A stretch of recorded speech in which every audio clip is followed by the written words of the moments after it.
For today's episode, magluluto ako ng marinated Canto style fried chicken. Sobrang napakasolid nito, kaya tara samahan nyo ako mga kasolid. At eto na nga yung binili kong buong manok sa talipapa, pinahati ko lang sa gitna para mabilis siyang maluto. At tutusok-tusukin ko para pumasok yung ilalagay kong mga solid na aromatic. Yan, pwede na siguro to, at sasangkapan ko lang ng toyo. Tansya-tansya lang to mga kasolid, at isusunod ko lang ilalagay yung oyster sauce. Kahit yung maliit na pagiti lang, okay na mga kasolid. At maglalagay na rin ako ng Knorr liquid seasoning, ito yung magsisilbing pampalasa. Tatansyahin ko lang din kung gaano karami ang ilalagay ko, at isusunod ko na ang pamintang durog. At mamasahihin ko lang ito gamit ang malinis na kamay para siguradong kumapit sa manok yung mga solid na aromatics na nilagay ko. Sobrang napakasolid ng recipe nito, kaya sana gayahin nyo mga solid. At imamarinate ko lang ito na 30 minutes dahil limited lang ang time natin. At gagawa na ako ng breading. Nagready lang ako ng harina, lalagyan ng cornstarch, pamintang durog, tsaka garlic powder. Tatansyahin ko lang din kung gaano karami ang ilalagay ko, at syempre lalagyan ko na rin ng asin. At sigurado magko-comment ka kung tagasang ka para malaman ko kung saan nakarating ang bidyong to. At pagkalipas ng kalahating oras, pwede na siguro to, at babalutin ko na doon sa ginawa kong breading kanina. Sobrang napakalasa ng ginawa kong breading na to mga kasolid. At sisiguraduhin ko lang mabalutan ng todo yung manok mga kasolid.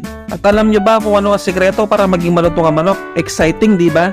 After kong mabalutan ng breading, ibababad ko lang ito ng mabilisan sa tubig. Sobrang napakalutong talaga nito pag naprito mga kasolid. At pagkatapos kong ibabad sa tubig, papatuyuin ko lang ng konti, tapos ibabalik ko doon sa ginawa kong breading kanina. At babalutin ko uli ng breading tulad nung ginawa ko kanina. At nagready na rin ako ng mainit na mantika. Start na ako magprito mga kasolid. At after masalang ng manok, ilalagay lang sa medium heat ang kalan para hindi masunog ang manok. Yan, pagkalipas ng ilang minuto, tingnan nyo naman ang itsura mga kasolid. Sobrang napakalutong na nito. Siyempre, isi-set aside ko na. Titirahin ko na to mga kasolid.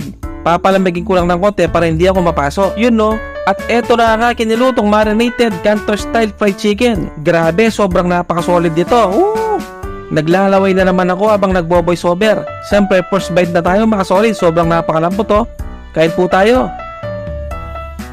Sus Mariosep, kanyama na po. At isasawsaw mo sa ginawa ko sukang pinasarap, na lalong pinasarap ngayon ng niluto kong manok. Lasang-lasa yung mga nilagay kong solid na aromatics, at itatry ko ito sa Mang Tommy. Grabe, kahit sa Mang Tommy bagay na bagay siya mga kasolid. Sobrang napakalasa ng balat, ng laman, napaka-juicy, at sasabayan mo ng kaning lamig. At sobrang marami salamat din sa walang sawang sumusuporta sa aking mga video. Siguro last bite na lang ako. Si Boy Sipag naman ang kakain sa off-cam, at sasabayan mo ng malamig na Coca-Cola. Hanggang dito na lang. Maraming salamat sa panonood.